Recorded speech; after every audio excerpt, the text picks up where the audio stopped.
Welcome, everybody, to a very special episode of the Geek Dad Report. Tonight, we are going to be giving you our completely spoiler-filled review of Star Wars: The Last Jedi, a little movie you may have heard of that's blowing up the box office as we speak right now. I'm Brian West, the hostess with the mostest, and that beautiful man over there is Ryan Tomlinson. Say hello, Ryan. Hello, everybody. There's going to be so many spoilers stuff into this thing, it's like overflowing. Yeah, this is like a double spoiler Whopper with cheese, with topped with more spoilers. So, if you have not seen the movie, we highly recommend you go see the movie, and then you come back and listen to this, because we are going to spoil everything. We are going to talk about literally everything in this episode, because there is so much to talk about. There's so much to talk about that this movie needs like 2 or 3 more viewings, and then like another full conversation. Yeah, that's true. We should probably do a follow-up. It might be the first time we ever do a follow-up review, because there's just so much to unpack in this. But anyway, you guys have been warned. This is full spoilers. If you get real mad at us afterwards, it's not our fault. If we had a big giant spoiler button that like sent off an alert, we would play it. But spoilers. Yeah, so many. Luke Skywalker's raised dad. Can't get any more spoilery than that. We're not done saying spoilers. Oh. All right, so last chance. Spoilers. You've been warned. That being said, holy crap. This movie, Ryan. There's so much to unpack in The Last Jedi. I don't even know where to start. Where do you want to start?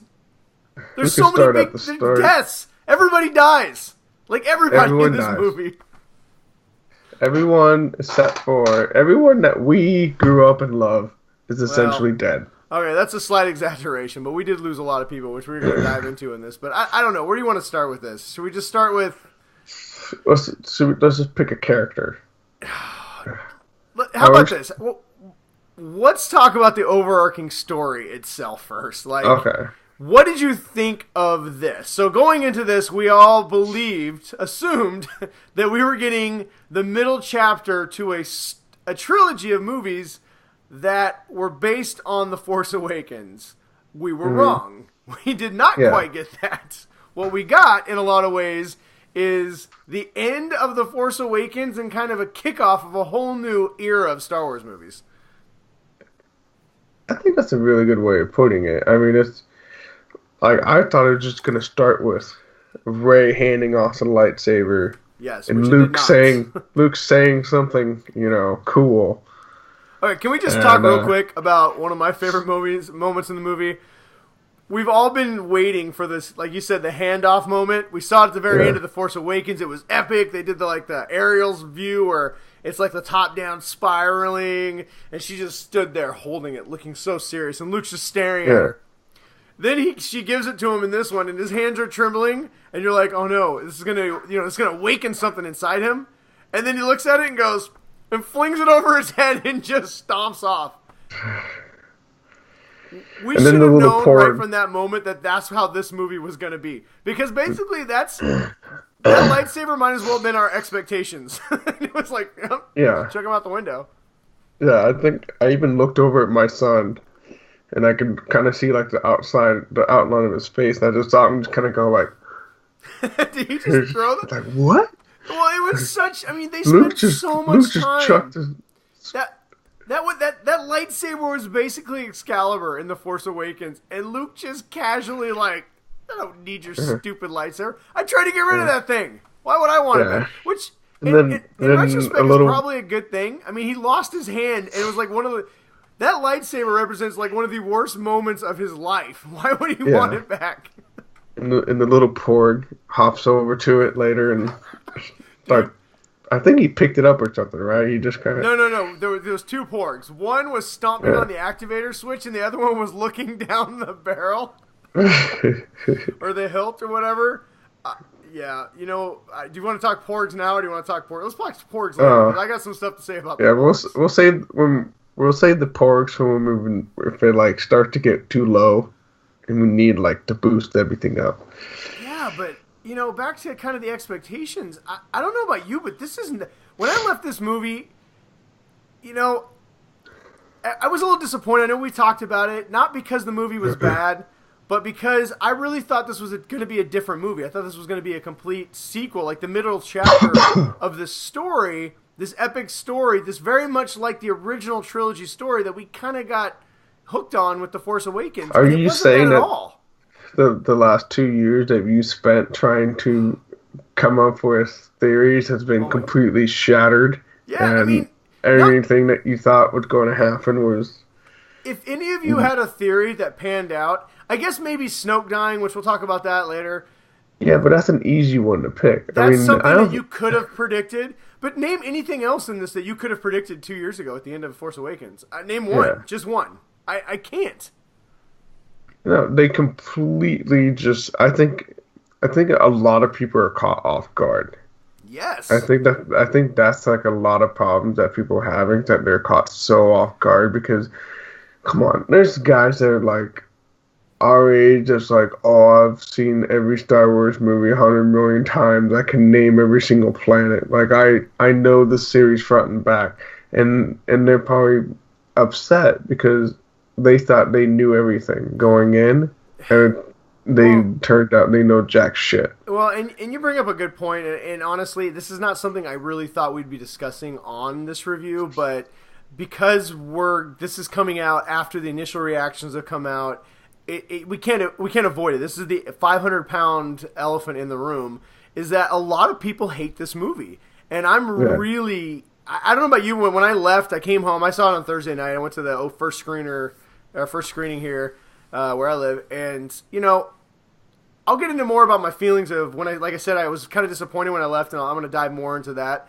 because I love this movie, and I don't want people to think I don't, because I do, but there was a sense of disappointment and kind of sadness to the whole thing for me leaving this, where when I left The Force Awakens, I was very like jubilant and just excited for this, where this one I was kind of sad, and like I said, we'll talk about that in a minute, but I hopped on Twitter because a few people had tweeted me, asked me how I was feeling, and so I just kind of wanted to I've been avoiding spoilers and kind of just see what other people thought about it.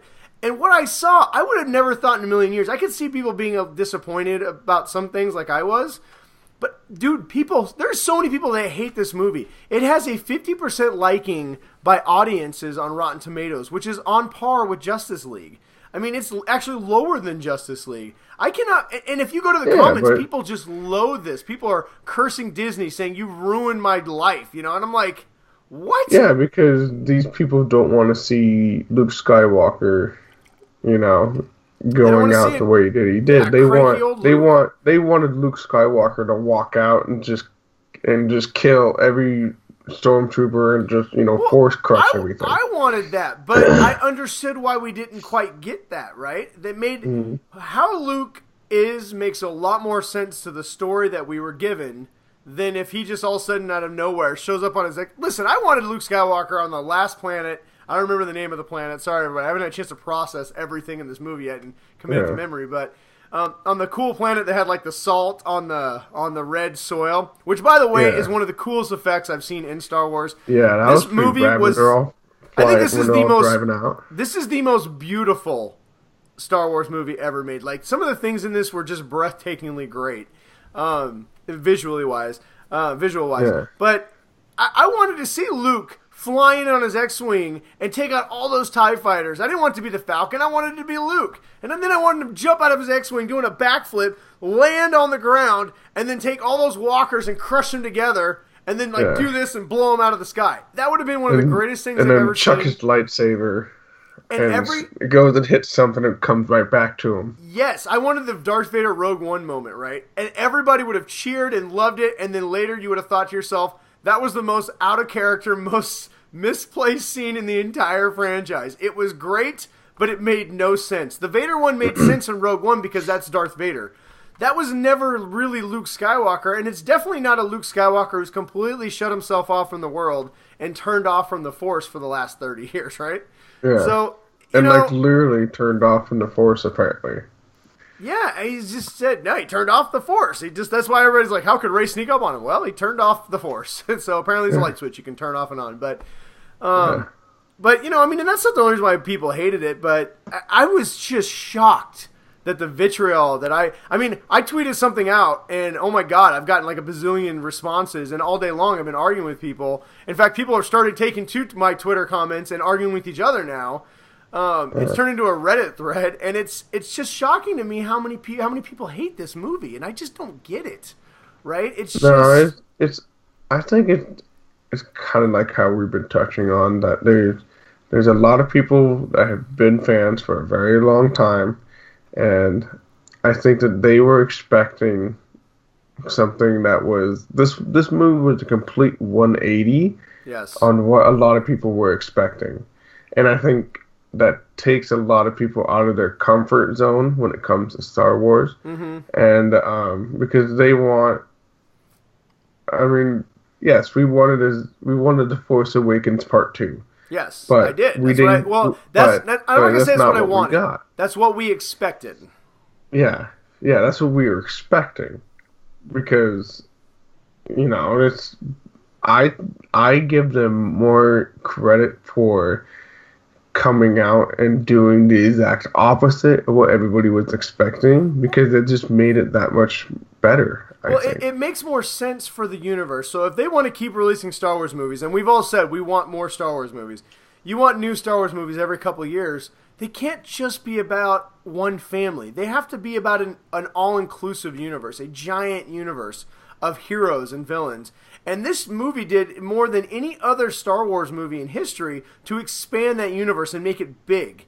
And make, the underlying theme of Rey in this is that somebody who's nobody can be somebody, right? Mm-hmm. I mean, Anakin Skywalker was nobody until he was somebody, right?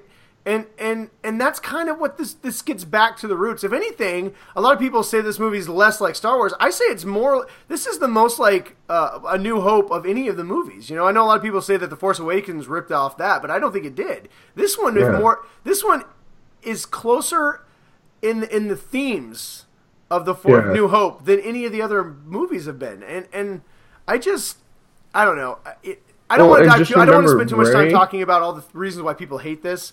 But I just want to let everybody know, we know it, and some of the stuff we're going to be talking about in this review, unfortunately, is going to have to spend some time on that.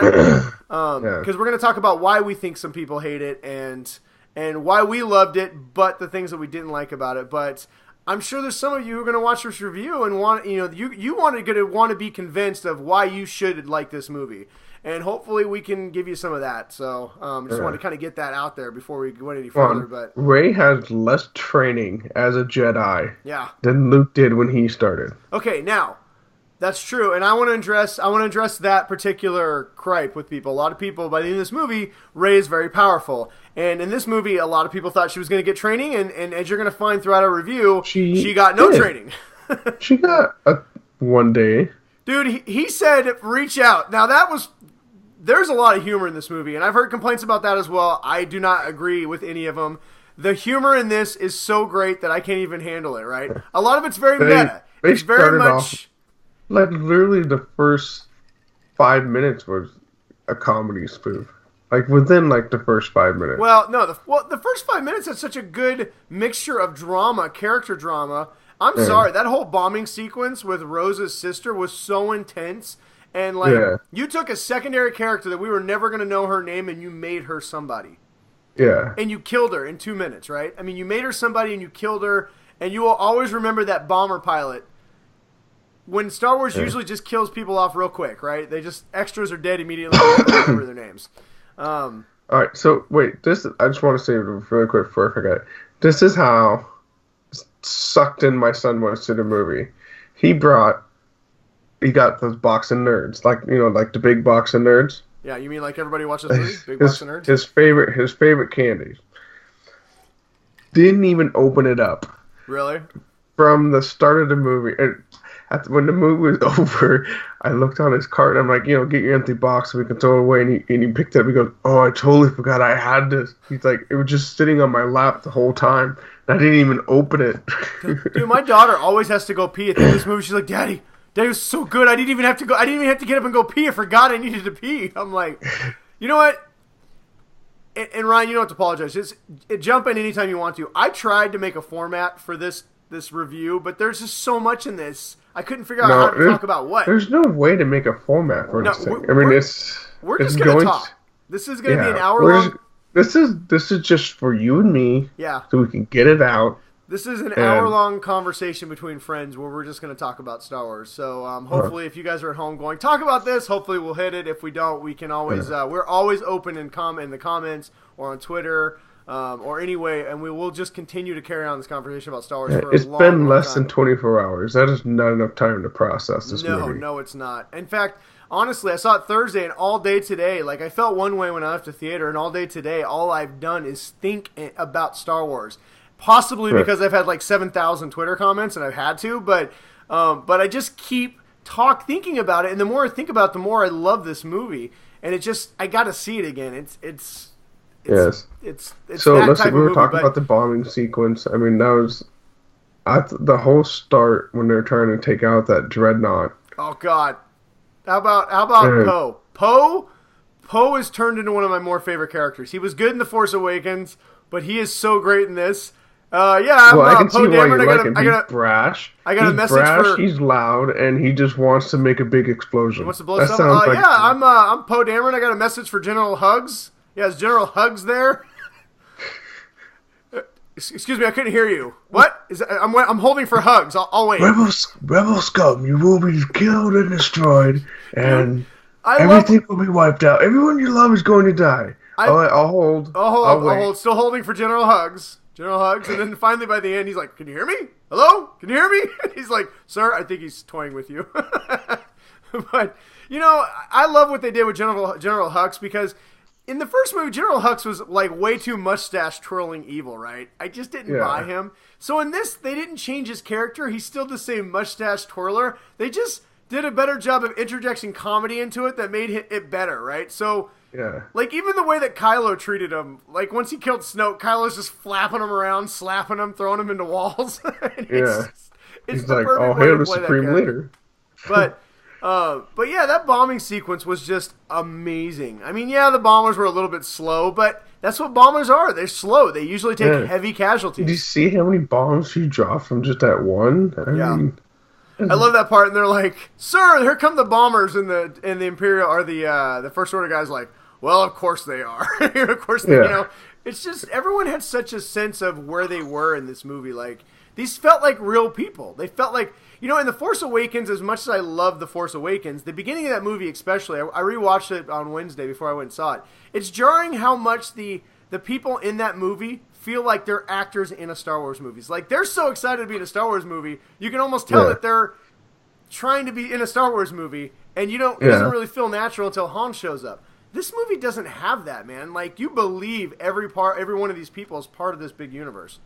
Yeah, that's a good thing of putting it, because I think that also helped out with the comedic elements of it, because they couldn't do that in the first one. Well, they tried. The only person who could really pull it off was Han. Yeah, but I mean it's Han Solo, so But they really did a really good job of pulling off like a lot of like the side characters and. Well, let's talk about a couple of the new ones. Let's talk about a couple of new ones. The big addition, the big new main character in this was Rose, sister of I forget her name, but the girl who died in the bombing run. I don't know about you, but I loved her. I did not think I'd like her that much. Like, I heard she was introduced, and I was like, okay, cool. It's probably a secondary character that we're not going to know that much about. But she was great in this movie. In a lot of ways, she's kind of the heart of this movie. Well, that was one of, like, when we walked out of the theater, one of the first things Lincoln said was, I wonder if Rose is going to be okay.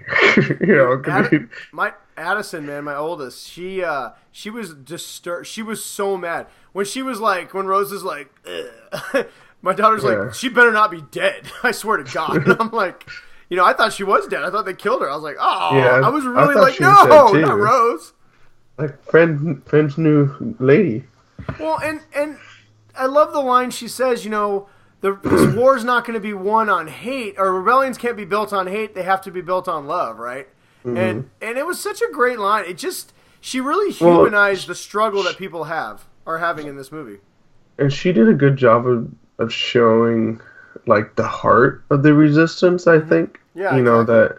that how it's about like how the symbol, and everybody knows the symbol, and when they see that symbol, they know that you're good, you're trying to help. Well, and that was another real big underlying theme for this movie, was not so much that heroes aren't just about people doing heroic things. They're about being symbols that spark everyone else to doing something, right? So like when they're on that one gambling planet and Finn, and they see the symbol on Finn, and they help him help bust him out. The little slave kids and stuff. It's just I like that, and I really like and I guess we'll talk about the last scene towards the end here, but what let's see other new characters. Let's see I forget her name. The new kind of Laura Dern, Jurassic Park. A lot of people are like, where's she from? Jurassic Park people. She's from Jurassic Park. Yes. What she was like character? The Vice Admiral. I like the 180 they did with her, where they kind of made her out like she was like a coward or a weakling, and she ended up being like a really heroic. Yeah, she was just doing the right thing the whole time. Just Poe just fucking had no patience whatsoever. God, and we're gonna in a second we're gonna talk about the story arcs. The main backbone of this movie is the story arcs, which is crazy considering so many people have said there's no story arc or there's no character development, where I think the character development is the backbone of this movie. But how about her death? We have so many death scenes. Does she not go out in one of the best scenes I've ever seen in a Star Wars movie? When she decides to go kamikaze and she jumps to light speed and rams the entire First Order fleet in one of the most beautiful scenes ever. Did she take out the whole fleet or just the one? No, she took Snoke's ship in half, and she took out a whole bunch of Star Destroyers. Oh, okay. My only complaint with that is if that was such an effective move, you don't think they would have done it you think they would have done it more often, right? Yeah, but you got to remember that's a big piece of equipment to just be they had very limited resources. But still, that was amazing. Like the whole sound went quiet, and then just a flash of light, and everything disintegrated. That was cool. Yeah, that was pretty rad when she did that. People can hate all they want to. That was amazing. Because I wonder if couldn't you just make a droid powered ship that just goes in the faster than light and just slices through everything? That's something I would expect the Empire, I keep calling the Empire. Basically, by the end of this, they are the Empire. Let's be real. Oh yeah, Rey is the new Supreme Leader, Palpatine. Yeah. Well, all right, hang on. Everyone hold on for a second. Our friend Chris said that he's on, and he wants to join us. So, good friend of the show, Christopher Reed, wants to hop on, so we're going to try and connect him. Meanwhile, while I'm doing that, Ryan's going to talk about things he loved about this. I love dogs and kitties. Oh, my God. And now I'm going to say that probably Chewbacca didn't really seem to have anything really going on other than just being Chewbacca. Okay, first of all, Chewbacca had amazing things going on. Let's see if I can add him here. I'm not sure if it's going to let me add him. There we go. Add people. All right, we're trying it. We're seeing what happens here. Oh, God. Oh, no. We see him smiling with his... Well, we'll see if he's connecting. Doing the... Uh-oh. I think we might have him. Oh, Lord, he's here. All right, so, little quick show note. Really in the dark, Chris? He's always in the dark. A little quick show note, everybody, is I've never actually, with the software that I have recording, I've never done a three-way call. So I don't know if you guys can see Chris or not, but hopefully you guys at least will hear him if he's not in screen. But he could be in screen. I won't know until after we're done recording. But anyway, good thing I made myself pretty. Hello, everybody. If you didn't get enough of me doing the fucking Star Wars last week, or this week, I should say, you get more of me. Hooray! Yeah, we had a lot of good nerd talk coming in the comment sections on that one. Oh my God! I didn't expect the people on the Utah Outcasts to be like, "Oh yeah, let's talk about wampas and shit." And I'm like, "Whoa, you guys are deep in this stuff." It's like, "Oh, it's probably a concussion grenade in the back of the stormtroopers' armor." I'm like, "Huh." I would like to say, for the record, I do know that the Wookiee home world is Kashyyyk. I just like saying Keswick because it's fun. You do it just to piss people off. Oh my God, Ryan, you missed it, man. I'm telling you, I love Star Wars and I love Star Wars nerds, but sometimes if you say shit wrong, they will call you out immediately, even if it's for fun. Mm-hmm. That's why when we're in our chat, I'll Google something before I'll double check before I try and hop on or something. Whatever, we're amongst friends here. But if you guys don't know what we're talking about, me and Chris decided to team up and we did a commentary track for the 1978 Star Wars Holiday Special, the absolutely awful variety show that aired a long time ago. And it was an hour and 46 minutes of pure fun and just horrible grinding commentary. Yeah, it's easy to see why we drank continuously. Yes. There's some, you know what, though, I was watching again. There's some gems in there, and you guys should check it out. There's quite a few comments in the comment section as people watch it. As they get a new joke, they're just posting about it because they just were dying. So I don't know. I thought it was fun. We might do some more of those, but guys, check it out. It's on. We have it on our Facebook page. Chris also has it on his YouTube page at Utah Outcasts, as well as I have it on mine. So there's no reason for you guys not to check it out. It is available everywhere for free. Enjoy. For free, yeah. So anyway, just to catch you up, Chris, we've already told everybody about the 500-pound elephant in the room with the fact that half of America hates this movie. And, why? What the fuck is wrong with people? That is kind of what we're discussing as we go along our conversation, talk about the things we liked. We're trying to also take into effect or take into account the things that people maybe didn't like and talk their way through them, just in case people who are watching this, maybe there was a reason they hated something, and maybe we can talk them off the ledge and talk some sense into them. Here's the thing. You can dislike one or two things about a movie and still walk away with a positive experience saying, that was a good movie.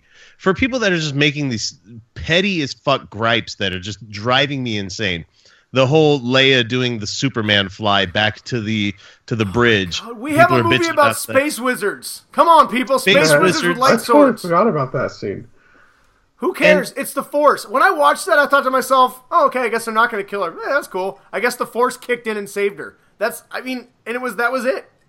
I honestly thought it would have been a more touching moment if she would have died at that point. But then at the same time, it's like, well, that's kind of a shitty way to send off a character that's been so fucking pivotal to things. So I can understand. How about the way they kill Admiral Akbar? By the way, Akbar died. All right, moving on. Poor Admiral. It was a trap, and you crispy died. shrimps. He became fresh, flash frozen seafood at that point. No doubt. There's some calamari. That's exactly what he was. You know what? They missed a golden opportunity for him to yell, "It's a trap!" right before the bomb hits the window, and he gets sucked out. No, except you would have had people say, "Oh, it's the worst movie ever" because he made a joke about that, and yeah, we've already touched on some of that. Well, and you know what? You bring up a good point. You can not. So earlier in the show, I told everybody that when my original thoughts when I left this movie was I enjoyed the hell out of it, but I had a sense of disappointment, and I couldn't quite put my finger on it.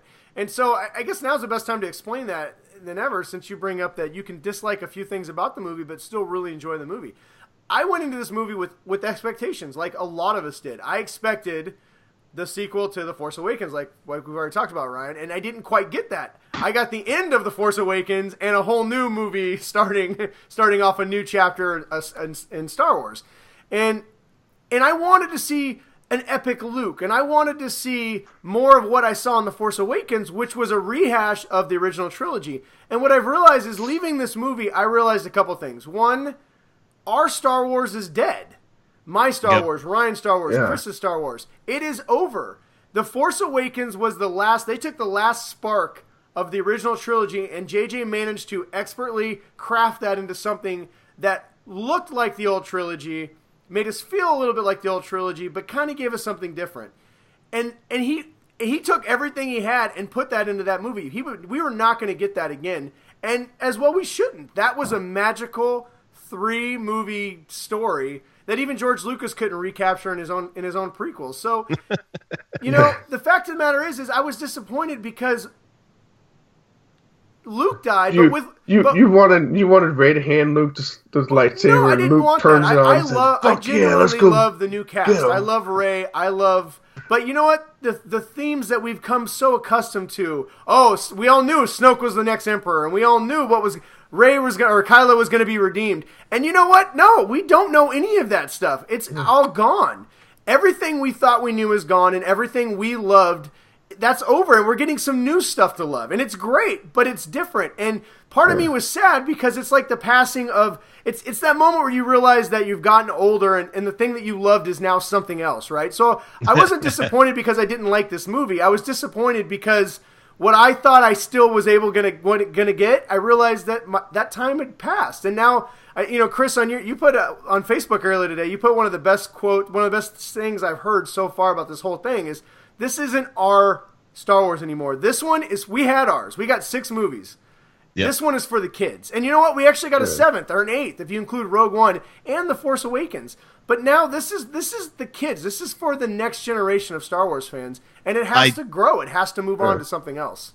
For them to give us Rogue One and the scene that we've always been clamoring for as fans with Darth Vader just wrecking the shit out of Rebels, and for him to be the supreme badass we always wanted to see, we should have known at that point that was it. Yeah. Like our trilogy was done because they had joined them together, and it's like, okay, there's the love note. All 6 movies tied together with this beautiful movie in the middle. And not just that, we got Han Solo too. We got Han Solo back in The Force Awakens. We got our Han Solo. We got the whole cast. We got the whole cast back because some of them weren't. I mean, Mark Hamill was not going to come back. No.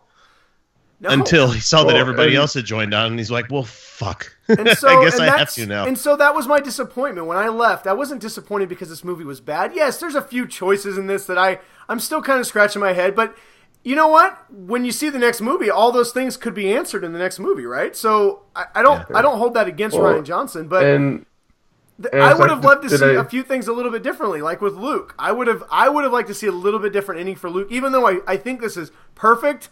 That's my guy, right? So I wanted to see him just go on just a little bit more, but he still could as a really powerful Force Ghost. I mean, Yoda in this showed us that the Force Ghosts are different now than they used to be. They are more active in this universe. They don't play by the rules that we had. And we could get a more powerful Luke. When you're a Force Ghost now. But I just, that was my thing, is when I left, I've talked to people and I've said I'm disappointed. I wanted to clarify that. I was disappointed because of the reason I just stated. I love this movie. It's a great movie. And the more I think about it, the more I think I'm going to love it even more. As you were saying, sorry to cap you off there, Ryan, but the thing that you were saying right there is perfect because is that this movie, every scene, because I went into this blind. Thankfully, I only got to see the extended trailer once because it was before the Thor Ragnarok was the last. I think they showed it before that. And I'm like, fuck, I guess I have to watch this now. And I watched it and I kind of turned away from it a bit. And I'm like, I'm going into this thing completely blind. I don't know what's going on. And so every note of me watching this new Star Wars movie was like fresh in my brain. I had no idea what was going to happen. But the thing is, my head that's been conditioned from 30 or 40 years of watching this shit. Had expectations. You created your own expectations. Every scene that was starting to set up, the movie watcher brain, the critic brain was working. And it's like, okay, well, this is foreboding this. This is setting up that. And no, every fucking time I was completely surprised by what happened. And a lot of people probably didn't like the fact that they feel tricked, which I think is stupid. Yeah. No, they didn't. They didn't want Snoke to get fucking killed that way. I did. I fucking hated Snoke. When the fight was between when he's narrating, yes, you're gonna turn it on and kill your greatest enemy, and oh shit, the greatest enemy was me. Snoke. But at the same time, it could have went either way. Yeah, That's the thing. Yeah. But here's my thing, though. Like, I heard people complaining about that scene, like, oh, Snoke's so powerful. How could he be tricked? I thought Rian Johnson did an expertly job showing us how that worked. He was doing 2 things at once, and Snoke was reading him, but he didn't realize what he was reading was Anakin's lightsaber about to kill him. It was great. I loved how they set that whole scene up. I got my daughter next to me, and I'm going, holy shit, and she looks at me, she's like, wow, I didn't see that coming. And I'm like, did you guys like the part where Rey and Kylo were fighting over that lightsaber? And and it blew apart? You know what? Yeah. This whole movie, honestly, and to your point, Chris, I think this is kind of why sometimes I think people are kind of mad. This whole movie basically was like, fuck your expectations and what you think. Right? And that's exactly what Kylo was saying. Kill your past, leave it all behind. Even Yoda was saying that, honestly. And then when they broke the lightsaber, how much of a symbol was that of the whole franchise? Like, we're going to take what you love and we're going to break it. Yeah. Well, he just wanted everything to burn and then just start all over. God. How great was Kylo in this movie, by the way? Yeah. Except his like nipple high belt that he was like his pants were like pulled up to old man levels. I know that's the really nitpicky, but I was like, why is everybody in the show wearing like high waisted things? Is this like going to be the new fashion? I do. Fuck you! I'm going to sag until I'm 70. I do appreciate Rian Johnson's attention to detail on some things where he has like Ray going, "Don't you have a towel or something you can put on?" Like they didn't like the stuff. Like I love when Poe was like, "How did Luke get in here? There's got to be a way, right? How did he get in here? He just walked in."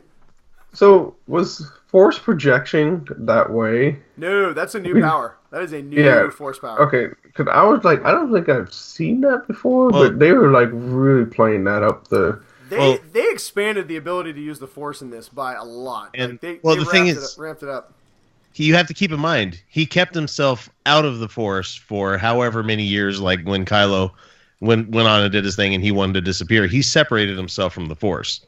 And so when it all came rushing back, it's like training under a waterfall. Like you're going to get stronger, you're still freezing your ass off and the same thing, but once you finally get back into the real thick of it, you're super fucking strong kind of thing. It's like all those years of not having it, it probably took a lot of work to keep himself separated from it. So when he finally let it back in, to touch base on one of the things that I've heard that people don't like is that Rey has the ability to use the Force very heavily, and she's not very well trained. Now, I thought JJ really actually did a good job of kind of explaining this before. He's talked about it on his commentary tracks. He's gone on record, and I thought The Force Awakens kind of set up this whole, the Force has to be balanced. George Lucas talked about this throughout his entire saga. And I thought Snoke did a great job also in this one, explaining the reason why Rey has risen so fast is in direct response to Kylo. The Force has to equal good and bad, right? Darkness and light. It has to be equal. Yeah. And as Snoke and Kylo rose to expert levels, and somebody else had to. Yeah, and they thought it was Luke, but they didn't know Luke had shut himself off from the Force. So the awakening that they found was the Force picking another, choosing another to allow to build that back up. And so the way they explain it is that it's like a pipe. Imagine this: the Force has been shut off across the universe. They've crushed all the Force users. Nobody's using the Force, so the Force has been backed up like behind a dam, and now it's cracked open. And because it is, the Force is just flowing out in just as much as it can. And only a few people right now are highly receptive to it, so it's allowing them to become more powerful. And that is why he explained how Rey was able to kind of, once that dam broke in her mind, she's been able to just exponentially get more and more powerful. Yeah. Mm-hmm. And think of it this way, too. She's not trained. That's why she struggles with everything, but she's good at it. Because imagine if a person's naturally strong, right? If you're super strong already, you're just born strong, yes, training is going to make you stronger. It's going to make you better at lifting weights. It's going to make your muscles more defined. But you're just naturally strong. You're going to be able to go pick, 500 pounds up because you can. And that's Rey. She is a naturally strong in the Force. She is one of the strongest Jedis, one of the most strongest naturally. I mean, Luke himself said he's only felt a power once before like hers, and he didn't scare him then. It didn't scare him once before. Yeah. So the real interesting thing there is that with Rey saying, "I've seen this place in my dreams. I've been here before," and with Yoda knowing who Rey is, I guarantee you, people on the light side of the Force have been like sleep training Rey, because that is a thing that happens in the Star Wars universe, is that people are reached out to in their dreams. People are reached out to when they're not thinking about things. It just happens to be that they're being trained. I mean, that's how the Force works in mysterious ways, and so that kind of thing could happen. Well, they've also kind of teased the idea of reincarnation and the chosen one, that the Force kind of recycles this chosen one whenever possible, and that original sketch ideas had Rey being the reincarnated ghost or person of Anakin Skywalker. Yeah. And there could still be some of that could be revealed in the next one. JJ is getting it back, so there's still a lot of elements that we don't know. We do know that Rey is nobody. Her parents were nobody, which I think a lot of us maybe suspected, but we just didn't really believe that was going to be the case. The thing is, all he said is that your parents were junkers. Your parents were junkers that sold you for. You don't know who the parents were. They could have been heavily spice addicted to Force Jedi. And that's the thing. You don't need to know. And that's what I liked about this, is that it went, fuck you, all of you fanboys out there that have been making your own theories about how, it's a Darth Sidious's daughter. Oh, it's this person's daughter. Oh, it's Plagueis' daughter. It's Obi-Wan's daughter. It's like, no, it doesn't need to be. It really doesn't. Yeah, it's Joe Blow 1 and 2's daughter. What are you gonna say, Ryan? Well, my question for you guys was what. I was trying to understand, like, that room that she was in, that she was, like, seeing multiples of herself. The cave? Yeah. What exactly was that part? Okay, well, it's one of the first Jedi temples. So, that was the dark side. So, I mean, in essence, that was so that was the dark... Okay, that's kind of what I was thinking of. I tried to explain it to my son, because he asked me that question, and... Think of Dagobah the cave. That was kind of the Dagobah cave moment for her. Yeah. That's what I thought when she first walked into that room that had the books in it and everything. I thought Luke was going to say, leave your stick. You won't need it with you. Can I just mention that I love the fact that, and me and Ryan touched on it briefly before you hopped on, I love that there was no training montage. We all just knew there was going to be a training montage, and there was no fucking training montage. And I love when she's like, reach out with the Force, and she does. And he's like, oh god. He puts that reed into her hand. She's like, I feel it. He whacks the shit out of her hand. She's like, oh, you mean with my mind? He's like, yes, I mean with your mind. And that was about all the training we got. One of the plot threads that I do want to see them go back to in the next movie is something Luke touched on, is how easily Rey jumps to the dark side, how fast she jumps, like immediately. She's not afraid of it, you know. And the fact that dark side hole kind of sucked her in immediately, you know. She clearly has some connection to the dark side, and I want that explored. They tried to explore it a little bit, kind of the gray area between the dark and the light, but I want to see that a little more explored in Episode 9, because it did feel a little left muddy in this movie. You didn't get a real clear definition of what they were trying to say as far as that goes. Well, I don't think we're actually going to get like a full-fledged Jedi anytime soon, because... No. Well, no, that was very clear in this movie. The Sith and the Jedi are dead. Yeah, you're going to get very middle of the road now. It's going to be very gray, and you're not going to be, you know... Well, no. I mean, obviously you have Ren who can go to his, you know... Well, that's fine. Extreme, I just want to see more of that. Like, I want to see more diving into why is she so attracted to the dark side? Is there, you know, maybe, like I said, if she is a kind of a reincarnation of Anakin, that would explain her, you know... And I'm not saying I want her to be that. I just want some answers, because they definitely set that up as an important part in this movie, how easily she was, you know, not lured kind of easily. She was not afraid of the dark side at all. And I'd like to kind of see that more explored a little bit, kind of those lines between. I'd like to see them blurred even more, the lines between the light and the dark.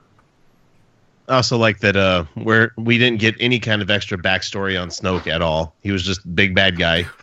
And honestly, he was huge. I didn't think he was going to be that big. Were you guys outraged like when that happened? Like, oh god, I really want to know who Snoke was. I never cared about Snoke, so I didn't care that I didn't care about him. The problem is that everybody had those, like the people that made the things that had something writing on it. Like I was like, oh, that's Ezra. That's got to be Ezra. You know, he went to the dark side. And I'm like, I'm glad that I'm wrong, but at the same time, it's also like, who the fuck cares? I mean, honestly. Dude, you're right, man. We were talking about... The people that spent months, like, analyzing the scar that was on his head. Yeah. God. And, you know, so they could try and figure that was out, kind of fun when people were like, it's the stormtrooper who bumped his head. You know, we talked, and I don't want to keep bringing up my own Twitter account here, but me and Ryan were talking a little bit about the tweet Jesus that I sent Christ, you poked the fucking beehive on that one, dude, man. I lit a fire on Twitter and the internet, man. And you know, and it was a simple question of exactly what you said. Is this a bad movie, or are you just mad because your expectations that you spent over 2 years developing were all shattered, right? And apparently that's exactly what it is, because it struck a nerve and people lost their ever-loving minds, right? It just... I think it's I know that's what it was for me. I had so many... This movie... And you know what? JJ did exactly what JJ always does. Makes a big shiny box and makes you go, ooh, what's in that box, right? Yeah, he did. He lost everybody. He did the lost with everybody. And much like JJ, he doesn't have any answers. So Ryan Johnson gave us his version of the answers, and everybody hated it. Welcome to Damon Lindelof territory, Ryan. Everyone's going to hate you no matter what you do, apparently. And now JJ's got to close it off. So yeah, joke's on fine. JJ this time. He'll have somebody else write it for him, you know? Hopefully. I love JJ as a director, and I'm actually really excited that he is going to be directing this. Because one of my biggest complaints of this movie that I actually had is I felt one of the things I really, and this is a legit criticism for me, is that this movie didn't have that moment that made you stand up and say, hell yes. There's so many great moments in this. But like for instance, in The Force Awakens, the moment when she calls the lightsaber, you get your, her awakening when it goes right past Kylo and hits her in the hand. I remember being in the theater and the hair on the back of my neck stood straight up, and I was just like, woo. I didn't have those moments. We almost got one with Luke in this at the very end, but it was a little anticlimactic of what actually happened. It was beautiful, it was well done, but it wasn't. I don't think they quite stuck the landing on what you wanted as a fan. Just that moment that made you just yell, hell yeah. Well, it's exactly like what Chris was saying, though. There were so many times where they were building up to that, and that we were like getting ready for like, okay, yeah, now it's gonna, I didn't mind them not giving us all the things we wanted. There was so much build up to a great moment, and we just never quite got that epic moment. Okay, doesn't mean we're not going to get one. I'll disagree. I think the one that we could probably all say that we really wanted was when Luke was walking out from the base. I thought it was going to go to credits right there. I honestly thought it was. Oh, really? I'm like, they're going to cliffhanger us. They're going to cliffhanger the fuck out of us, and they didn't. So once again, one of those things where I was like expecting it, and it didn't happen. So did you guys both notice that his beard was the dark colored beard? Like he didn't have any gray stuff in it. He was trimmer, and he had his Anakin's lightsaber with him. I don't know why I didn't think force projection. I mean, obviously it's going to be obvious the second time you see it. You're going to be like, oh god, why didn't I see that sooner? Man, he just shaved before he went out to see his sister. He shaved cut his hair. It's once again that thing where you, like I was saying, you build it in your head because they show you the X-wing in the water, and we know that X-wings can survive in the water. Yeah. So I was thinking this whole time he's going to force raise it up out of there. He's going to hop in just like he did in Dagobah and fly off and save the day when the transmission went out. Know, it's kind of what I was figured. Like, all right, so you say you had a moment. You disagreed with me. I'd love to hear the disagreement, Chris. Well, after every fucking gun that they had trained on him started shooting, and it stops, the dust clears, and Hux is like, I think we got him, That was great. He didn't say Luke that. Just walks out. He goes, do you think we hit him? Oh, yeah. And he just dusts his shoulder off. I'm like, oh man. No, it was like, I don't want to sell it like I didn't enjoy those. I really did. And I think they were all great. Just for me personally, I didn't have the hair on my back of my neck stand up moment that I really thought I was going to get. So maybe it's more of a matter of my expectations versus what the movie actually delivered. And maybe I'll get it the second time I see it. But that was my only real... Like, I kind of like, it was my only real letdown. I wouldn't even say it's a problem with the movie. For me, that was my only real letdown in this movie. I wanted to see, I mean, obviously, we got to see Luke doing some fucking crazy-ass Force shit with, how he was projecting. He was fucking fighting Kylo Ren as he was projecting. Yeah. But I wanted to see just smash...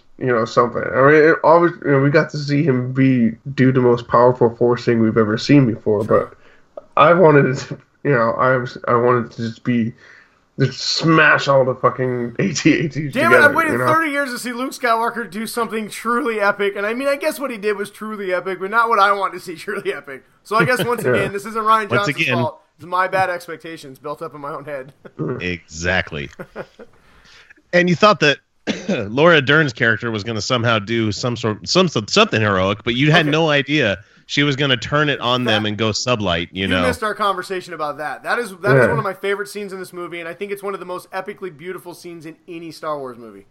She single-handedly almost wiped out the entire First Order doing that. But the way Ryan did it, I guess he didn't shoot it because it's in space, but the way he set it up, the sound goes completely quiet. And it just shoots across, and you just see the light, and things just disintegrate. It was amazing.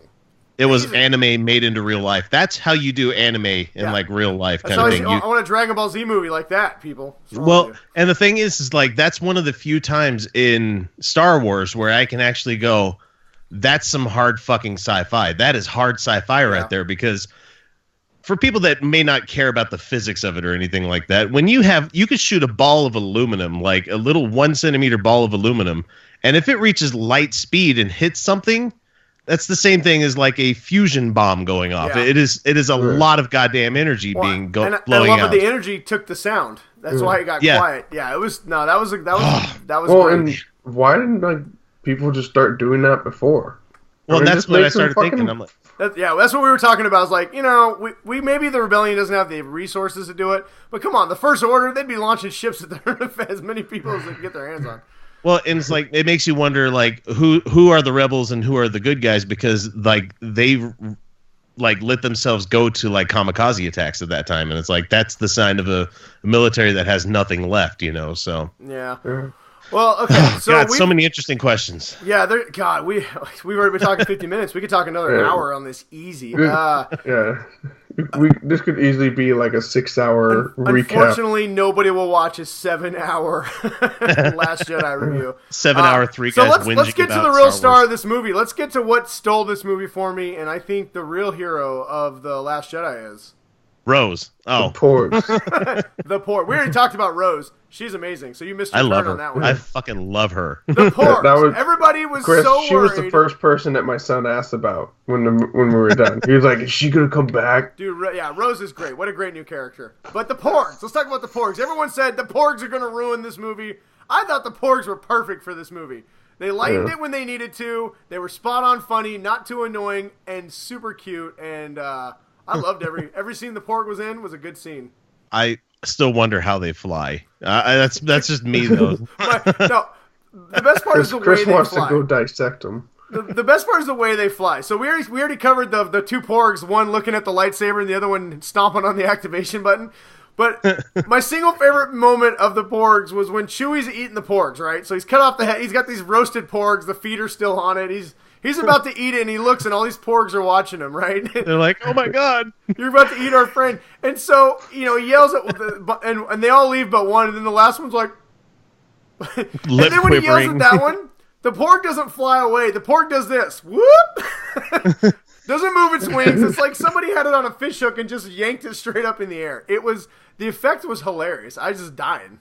And that's another thing I liked about this movie is that even though we had all of this wonderful CG stuff that was in it, there was still a lot of practical stuff that they did with it. There was a lot of stuff where you could tell it was real effects that they did on the stage, like the Yoda Force Ghost.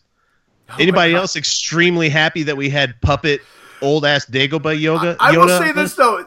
The way so they put the puppet against a green screen, and it gave it a really weird look to it. I'm glad we had a puppet, but Yoda looked really strange. Well, and I know they went through and they CG'd stuff on top of the puppet, of course, to make it look more realistic. But at the same time, it's like Frank Oz is a genius at doing puppeteering and the voice at the same time. I'm glad we had it, but he did look strange. Like, he looked kind of goofy. I loved it. But it's just amazing to me is that when people show up as the Force Ghost, it's supposed to be their best form or whenever it was. Like when Anakin showed up at the end of fucking Jedi, and it's Hayden Christensen in the special edition. And it's like it should be like not Alec Guinness, but Sebastian Shaw. Yeah, but we had Yoda that was obviously the one that had been alone for too long on Dagobah. I love their choice with Yoda. I love Yoda in this, and I love that Yoda was a little bit crazy. Like, he's like, listen, I'm super powerful, can do whatever I want to, and I'm a Force Ghost, so here I am. He's all bopping Luke on the nose for like, oh my God. Just like, you fucking idiot. Just like, dude, I was literally taken back to that hut in Dagobah. That they did such a great job with that, because I love when he's like, still you haven't learned anything, Sky. He goes, I've missed you, Skywalker. It was so great. And Luke, I love that Luke went straight back. Everything failed for Luke, and all the criticism of Luke, and the fact that we didn't, me and Ryan talked at length before you got on about what we would have liked to see for Luke, what we wanted to see, and the fact that what we got was a much better version of what it would have been. But he got a great story arc. The man failed at everything. I loved how they talked about how he bought into his own legend, his own legacy, right? And ultimately, his own hubris brought him down and cost him his greatest student. And, I mean, he created Kylo Ren. People aren't even talking about that. Luke Skywalker created the greatest villain since Darth Vader. His act of betrayal caused that to happen. His act of betrayal. Now, maybe he was always going to become Kylo Ren, but his moment of weakness and trying to murder his own nephew in his sleep cost him, and he lost everything. And I think it was a perfect... Had he just still been heroic and like, I've been waiting for someone to call me to action, no. It broke him. He knew that it broke him, and he knew that he failed, and he went off and did what a broken man does. He just was going somewhere to die, and I thought they did a great job of showing him that even though And that's what Yoda was so great is like you keep thinking it's about you. Like you think this is about like always your mind is somewhere else, not where here and now where it needs to be. Because Luke was always, well, I got to do this and my friends and I've got to save the galaxy. When in reality, he was always enough to do what he had to do. Right? It was always his doubt and his mind somewhere else that is what betrayed him. And I love that Yoda brought that full circle back to him. And I love that, like I said, Luke went back to being the whiny moisture farmer that he was in New Hope. And Yoda had to remind him of his place in this galaxy. And, by sacrificing himself, by being the hero that he's always meant to be and being selfless, right? Being a selfless hero, he lit the fire again in the whole galaxy. I mean, that scene at the very end of this movie, I think was one of the most important scenes of this entire movie. And people are just going to shit on it. They're going to fart on it, and they're going to be like, oh, why did they put that in there? That's so stupid. Oh, look at all the PC culture, including all the little black kids and stuff. It's like, God, fuck you. First off, fuck you, racists. You're missing, and they're missing the whole point of that movie. That scene puts a bow on this entire movie for what it is. It's not about one person. It's about doing the thing that inspires other, right? By Luke Skywalker doing what he did and sacrificing himself and being once again the Jedi Master, the hero that he really needed to be.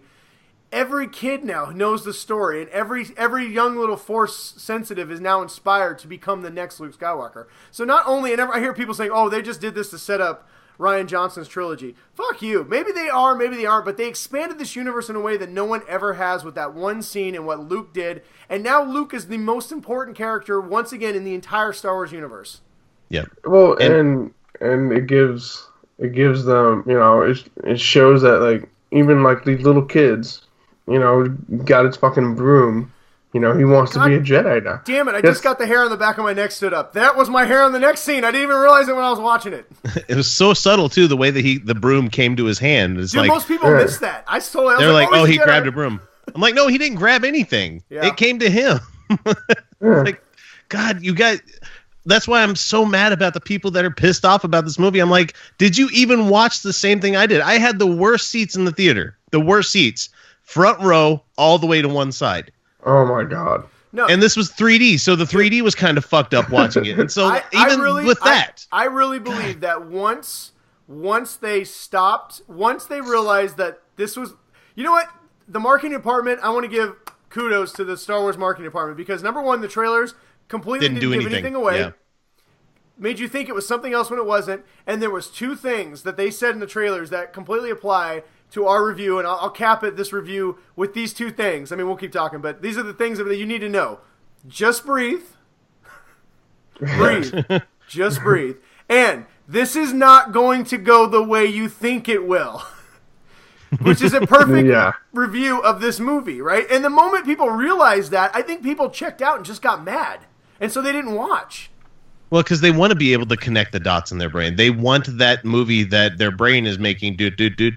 Well, let's have it work this way. And it's like, no. When you finally realize that you're strapped in and you're experiencing something, you're not the one making it. You're actually being told the story instead of you've seen the same story you've seen 7,000 times. It's like, but I'm one of those people. I wanted Rey to be a Skywalker because I love that familiarity. I love that, but I also. I watched this movie and I love that she wasn't too, right? Yeah. So people need to relax, man, and just enjoy this movie because it is a great movie. It is a great movie. Absolutely. Yeah. My son is super excited. After seeing that, he wants to go see it again, as soon as he can.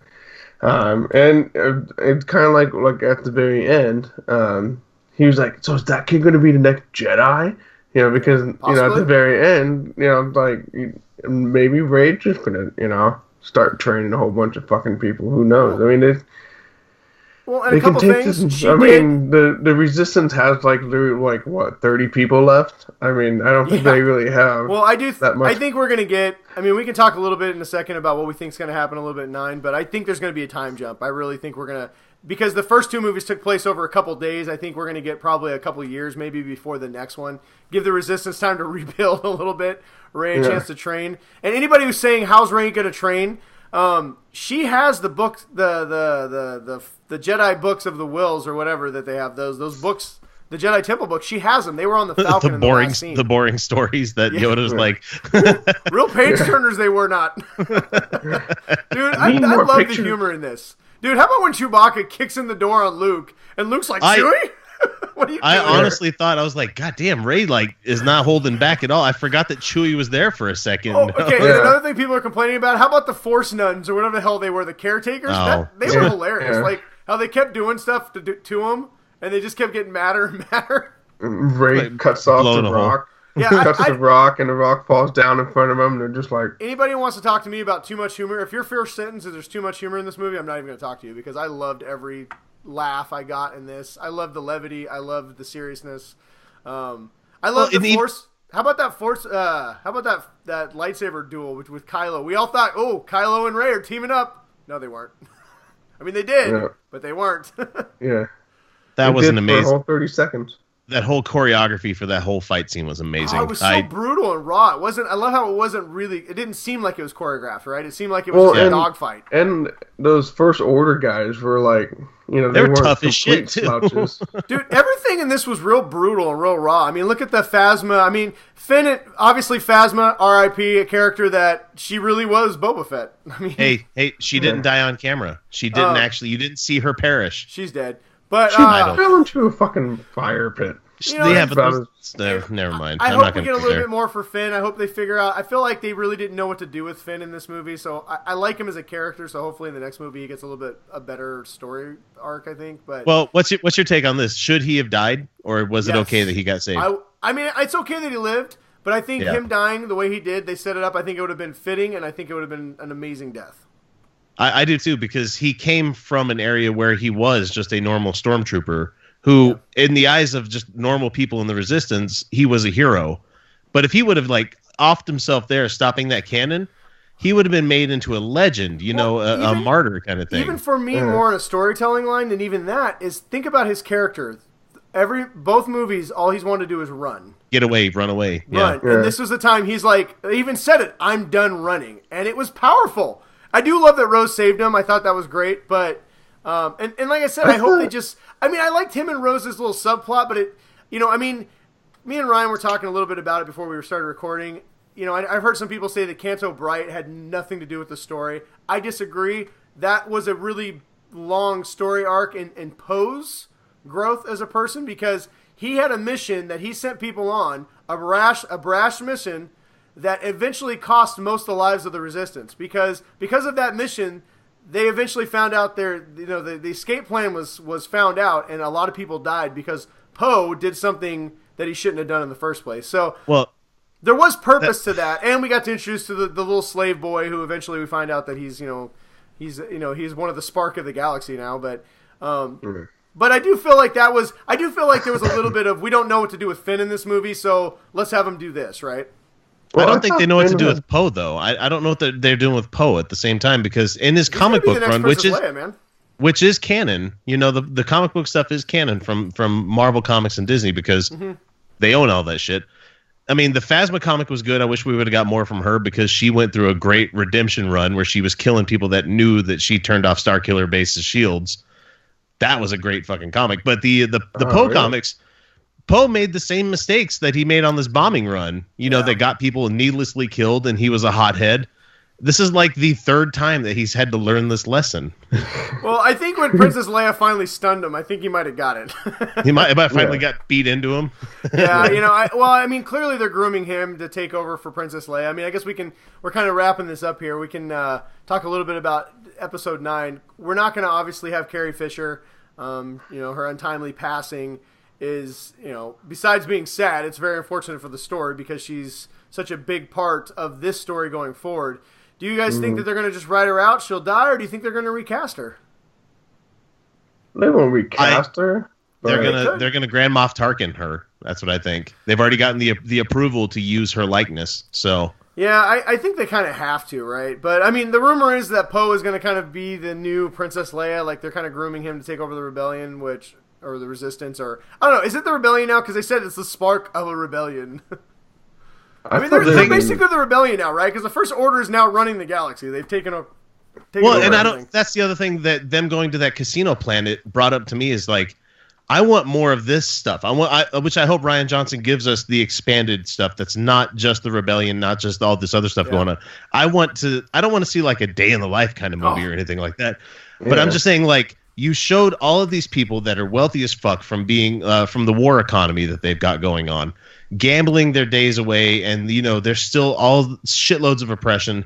Yeah. The Senate, like everything that was the galactic government, got blown away just maybe a couple of days or weeks before, when they destroyed that whole system, and yet all of these people are still living their like happy-go-lucky lifestyle of I don't give a shit. It's well, you can tell the galaxy's in disarray because they sent out the signal for help and nobody responded.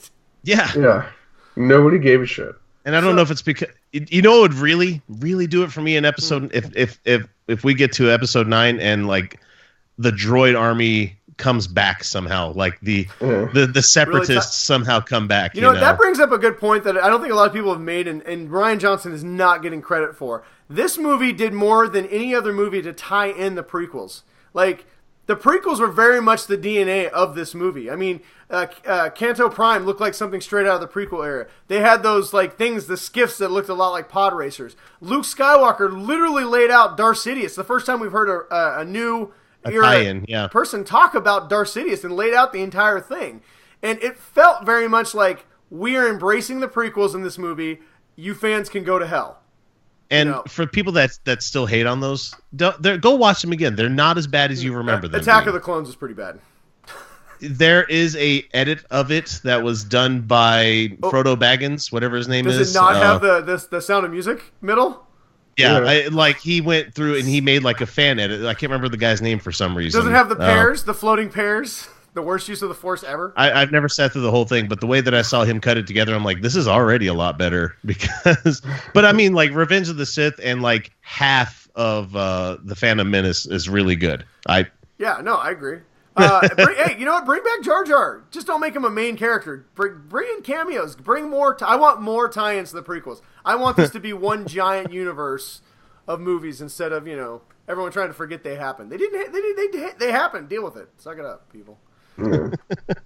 I gotta say though, Finn's introduction where he wakes up and he's walking around in a suit and is shooting water and shit everywhere. Like naked Finn shooting water, leaking water. Did you damage your brain, buddy? I also want to see in episode 9. I really want to see the Knights of Ren. That's something that was very absent from this. That I think it made a lot of people they were very interested in the Force Awakens. I think now that Snoke's dead and Kylo has taken over, I think that's a natural progression anyway. He can bring in his knights. Luke specifically referenced in this that he took 6 of his students with him and slaughtered the rest. So I want to see those 6 students. I think those are the Knights of Ren, and I want to see them. I want to see them be his new bodyguards, his Imperial elites. I want an Ocean's 11 style movie where heist film? No, not so much a heist film, but like all 6 governors that are like Knights of Ren have to be taken out at the same time in order for something to happen. Yeah. I mean, maybe Rey's found a few. I would like to see more Force sensitives. I'd like to see Rey not just be the only one. Now that they've introduced that they're out there, maybe bring in a few. Maybe they don't have to be super like Jedis, but just have them be, Well, and can I give be like Miller. That blind guy, the blind guy from Rogue One? I want Ezra Miller. Be like that. Cheer it, yeah. Cheer it. Yeah, give me more like Cheer it. Guys who are there to help, especially if you do bring in the Knights of Ren. If you have 6 or 7 Force users, you have the ability to bring in a few other of your own, and I think you could really make an epic movie. But I've learned my lesson. I am not going to theorize for 2 years and then be sad when none of them happen. Nope, because I went into this blind and I was surprised every moment of it, and it was glorious. But I also have to realize that no matter what I see in trailers is not going to affect the final movie. With Star Wars, the Avengers, don't watch. Oh Jesus! Don't watch Marvel trailers or DC trailers for that matter. Yeah, but the only difference between Star Wars stuff and those things is like with all of the comics that I've read in my lifetime, you're gonna know nothing surprises me anymore when it comes to comic book movies. So I'm like, oh, they're doing Genie in a Bottle tied in with this kind of thing. Oh, they're going to be doing this. They're going to do extremist armor. That's that's Infinity Gauntlet. There we go. All right. Well, anything else you guys want to talk about before we wrap this thing up? Yeah, lightsaber battles are not that highly choreographed bullshit that we had in the prequels, which were fun. I think there's a place for that, but yeah, they're pointless though. I'm digging this new style that they have. This raw, like swing, like it's a baseball, the Negan style of lightsaber fights. Especially Kylo's coup de grace that he gave to Luke, where he went through and he slid through the cut. Awesome.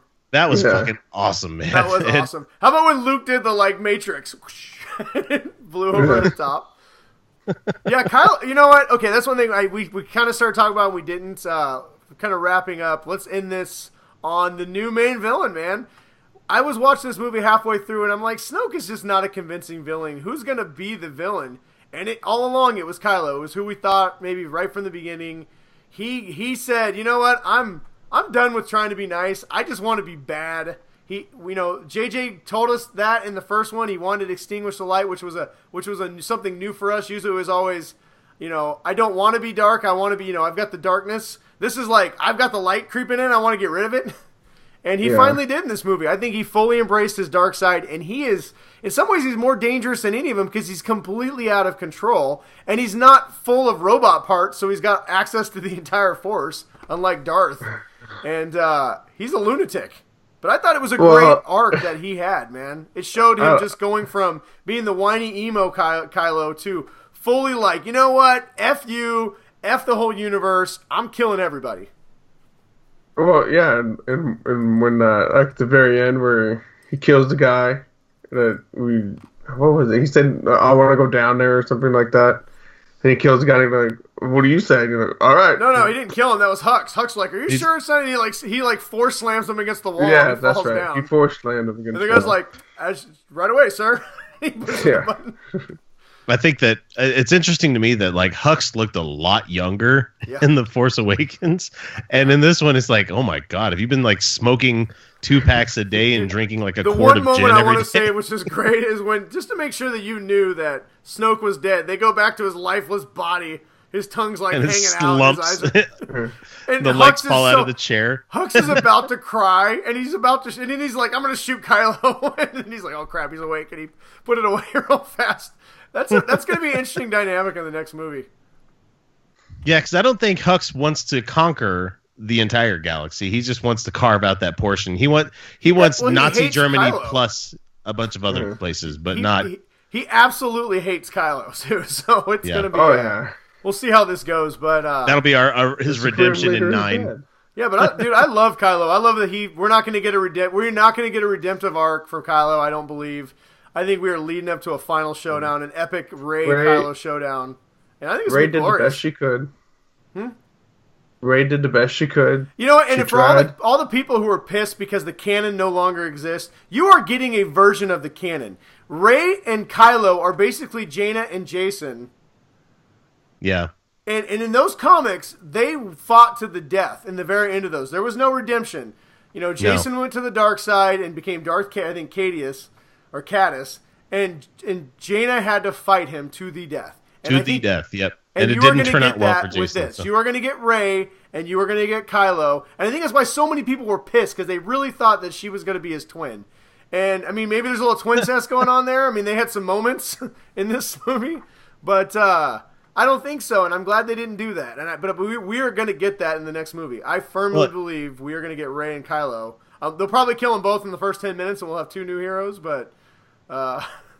Coming from a man that's been married for however many years that I have, the whole being able to reach your significant other at any point of the day would drive me fucking insane. No.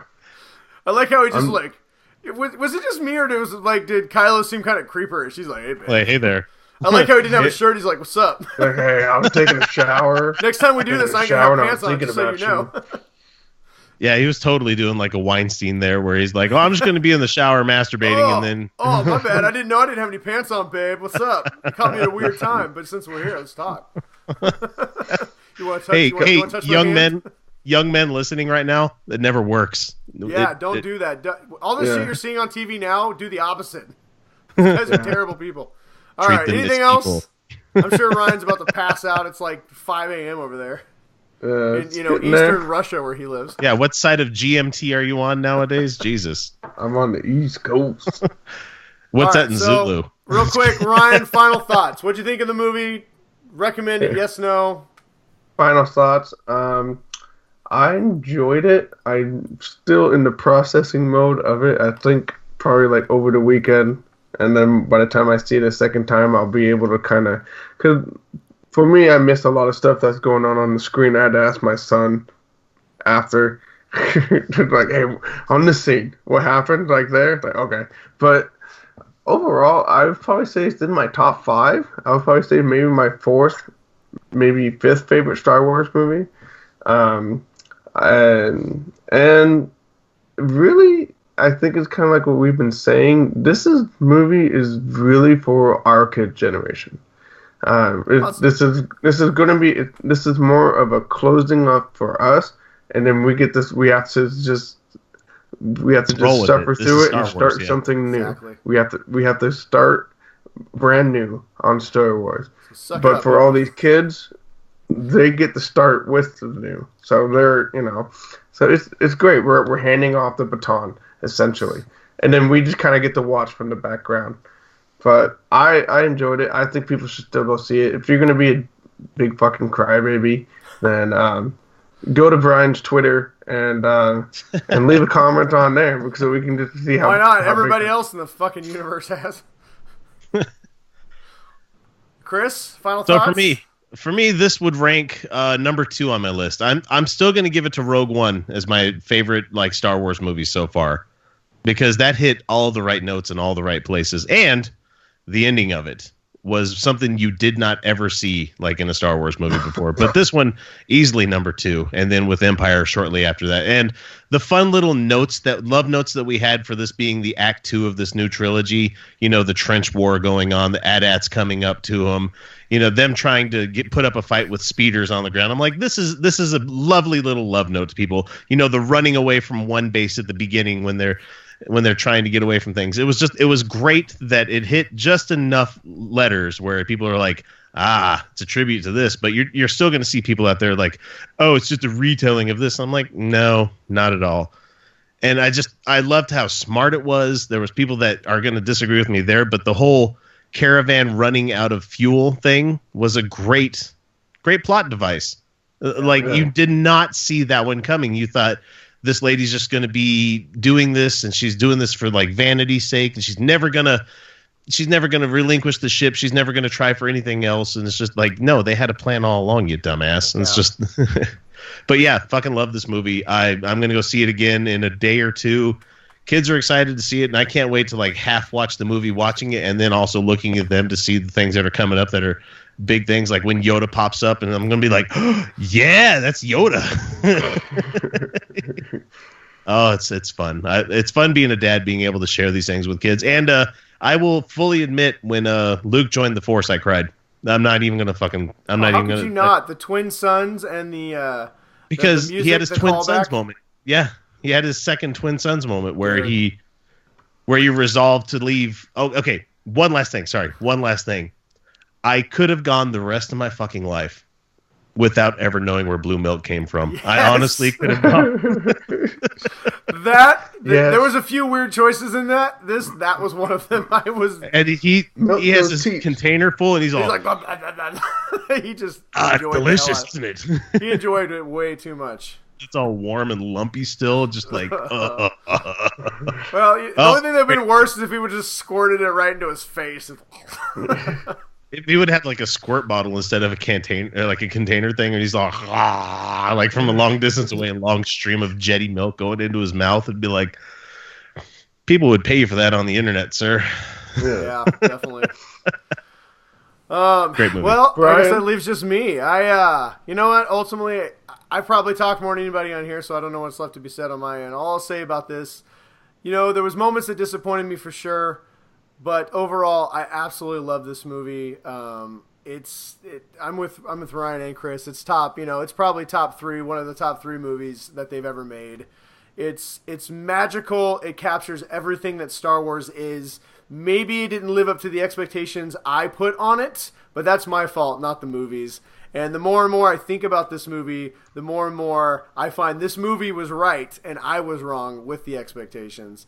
The best thing I can say about this movie, besides the fact that it's a Star Wars movie and it's great, is that not halfway, towards the end of the movie, there's a moment when the Millennium Falcon comes in to save the day, and it's just another epic Star Wars movie that this next generation of filmmakers are giving us, where it's amazing humor mixed with great, fight scenes and beautiful choreography with the flying. I reach down, my daughter reaches over, grabs my hand, and as I'm just smiling ear to ear, I look down and she's doing the exact same thing. And so Disney and Star Wars have found a way to take my love of something that's given me so much enjoyment my entire life and is now passing it on to my child, and I'm able to share that exact same moment in a movie with them. Very few things in this world can do that, and for that I say thank you, and Star Wars forever, man. This movie's an amazing movie. My daughter loved it. I loved it. If you're disappointed, you can be a little disappointed, but I bet you if you sit back and think about the great things in this movie, it's going to overshadow the little bit of disappointment that you have with some of the direction they go. And like Chris said, this is no longer our Star Wars, people. This is our kids' Star Wars, and we get to just enjoy the ride with them, and for that, we should always be thankful. So to cap it off, let's have a new Star Wars movie every year until I'm a dead man. I'll be happy with that. So just don't give me that Jabba the Hutt movie I keep hearing they're making. Don't do that, Jesus. Wait, we already had that. That was the Clone Wars animated movie, wasn't it? But it wasn't Jabba. That was his slightly effeminate weird nephew. Jabba with this weird accent. The scar across his eye or something. Oh god, let's talk about. Let's talk about things we like, right? So that's not completely bad. Not completely bad. I think we're all in agreement. Despite some of us thought there was a few flaws with it, but overall the movie was fantastic. Chris thought there was nothing wrong with it, and it's a masterpiece. So, and that's the problem is that I don't see how. I mean, the people that are bringing up flaws like plot holes, I don't see plot holes so much as devices for them to spin off. I don't know. Answers to questions we have not gotten, or questions to whatever. We haven't gotten some of the answers yet, people. Relax. Yes, did Chewbacca actually eat that Borg?